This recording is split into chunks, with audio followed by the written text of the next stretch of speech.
Blacktooth, also known as the Dark Lord, was a jet black-furred Simba who nearly destroyed all of the Ajaba and took over most of Africa.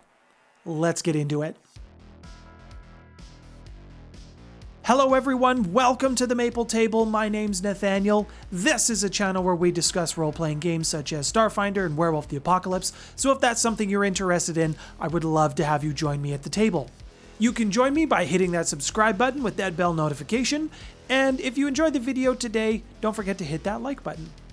One housekeeping thing that we're going to talk about, I know that there's been some varying accounts of history depending on which version of Werewolf the Apocalypse you are playing. I'm pulling all of my information from the W20 or the 20th anniversary version or 4th edition. So what I'm about to discuss with you may change depending on which version you are reading. In W20, it is still assumed that Blacktooth is alive and ruling like a tyrant over Africa, and it is also assumed that there is a large coalition of changing breeds who are coming to fight him and put an end to this. Blacktooth made a name for himself through the Bastet, and specifically through the Simba, as a very powerful and very competent war veteran. He led not only the Simba, but many of the Bastet tribes through countless wars against the Worm and their minions. He had proven the Bastet tribes, and specifically the Simba tribes, he had proven them resourceful, powerful, and courageous.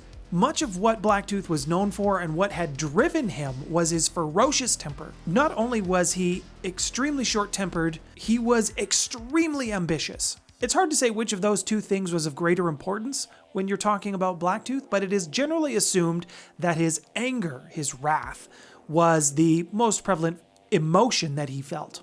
As Blacktooth started seizing and consolidating power within the Simba tribes, he found himself becoming more frustrated with some of the changing breeds around him. Specifically the Ajaba. They were not known for their military ranks and their prompt, efficient, organized manner. I've talked a little bit about the Ajaba. You can find a link to them in the description below. He was also put off by the disorganized nature of many of the changing breeds. Blacktooth's rise to power would have come at a time around the Second World War, or the end of the Second World War in approximately 1945. This particular world event, the Second World War, was referred to as the Fifth Great Maelstrom. There have been 6 great maelstroms that have been recorded, and the 5th one would happen to be around the end of World War II. Although most would agree Blacktooth was driven to madness through most of his conquest, not many seem to know how this came about. In his quest for power and his basically purge of the Ajaba of the African continent, it is believed that he was making some form of dark deal or secret negotiations for some form of leverage or a new weapon, and he was exploring options in the East. If you're familiar with the names Hiroshima or Nagasaki, you might know what happened to them near the end of World War II.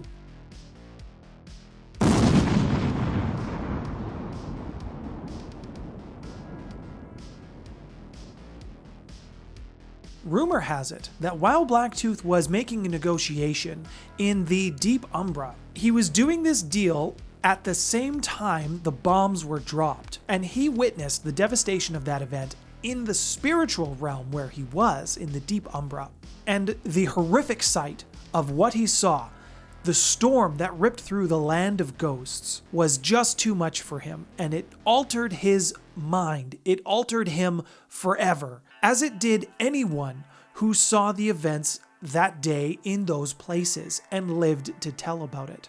In an excerpt from one of Blacktooth's journal, when he wrote about seeing this 5th maelstrom, he wrote how the events opened his mind, and the 2 bombs that he saw go off in the Deep Umbra were reminiscent of the worm's eyes opening to beckon the end of days. He also wrote that in this particular time, he saw the faces of his pride mates, those who hadn't even been born yet.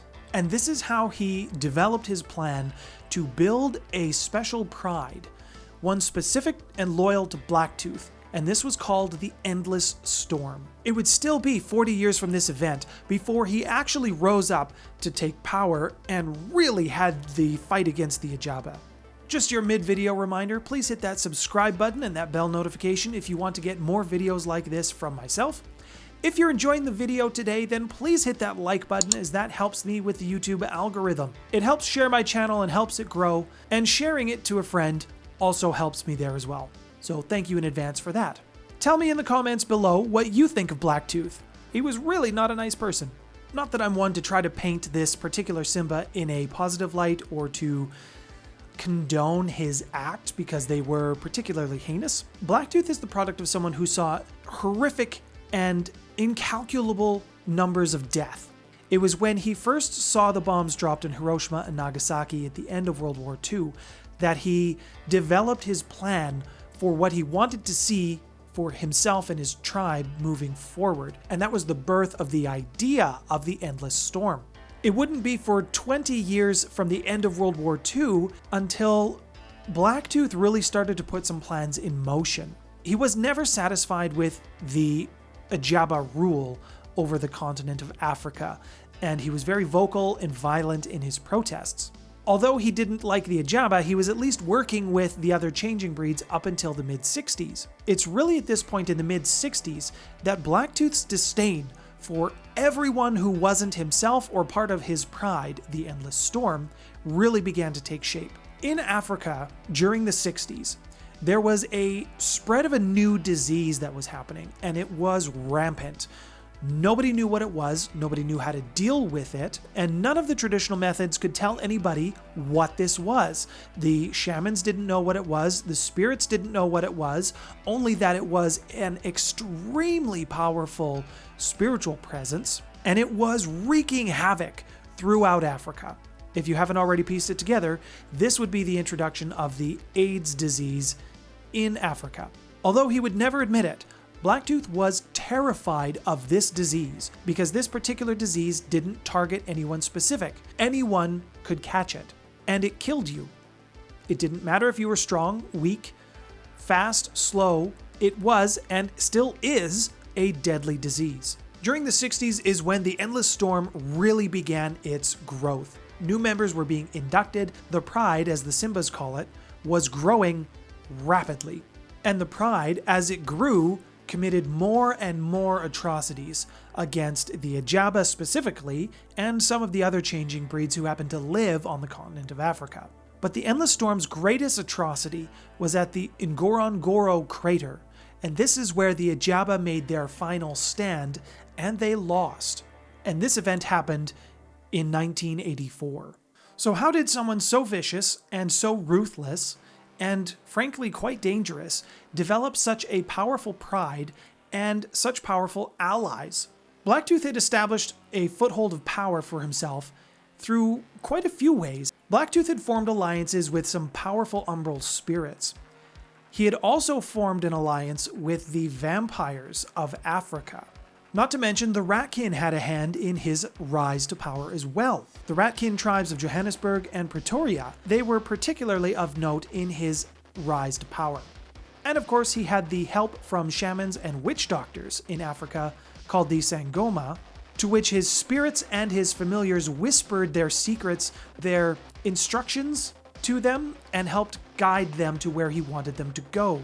And he had enough charisma by himself to really throw some people off, and at the very least, make friends where people should really have been skeptical. When Blacktooth was a hero, he had actually vanquished 4 powerful Banes. Not all at once, mind you, over his storied violent career. Because Blacktooth was somewhat shamanistic in his beliefs, each Bane that he killed, he kept the skulls, almost like shrunken heads, and kept them with him. And little did anybody else know, but he had not just killed the Banes, but he had taken their power as well, and he was using it for himself. For those that recount the tale of when Blacktooth stood on top the Ngorongoro crater during the Ajaba slaughter, those who were there and are willing to talk about it, recount a tale of Blacktooth standing atop the crater in his Krynos form, overviewing the carnage that he and his Endless Storm had wrought. It is said that while he was standing there in his Krynos form, his 4 Banes were with him, 2 tied to his beard and 2 tied to his mane. And they were never far from Blacktooth, if not always on his person. Those heads whispered their dark secrets, and their malevolence. And he listened. This was how he was able to find his members for his inner council, for his pride, the Endless Storm. Because he knew who they were before he actually knew them. He knew what their abilities would be and how to best use them. And unfortunately for the rest of the changing breeds, they didn't realize how much of a problem that Blacktooth was until it was far too late to do anything about it. And this would prompt the changing breeds to form their own squad to fight Blacktooth and his endless swarm, and this was called the Ahadi. And I will have to talk about them in another video. Blacktooth is one of the more interesting characters in the White Wolf history, and I hope I've covered some of his essence and made you think a little bit about how he was, how you could incorporate him into some of your own stories. He was an asshole. That's basically the only way to put it. He did have a very interesting life, filled with war, with death, and with carnage. And when you have that, that just shapes who you are as a person anyways. You can't escape that. That leaves a lasting mark on you somewhere. Love him, hate him, agree with him, or disagree with him. I disagree with him. Genocide is never a good thing. Blacktooth had a significant impact to not only the Simba, but to all of the changing breeds, especially in Africa. Up on the screen, I will have a playlist of other Bastet tribes that you can take a look at. YouTube will have made a recommendation for you there as well. Please don't forget to like and subscribe. My name's Nathaniel. You've been watching The Maple Table. Thank you so much for your subscription. Thanks for stopping by, everyone.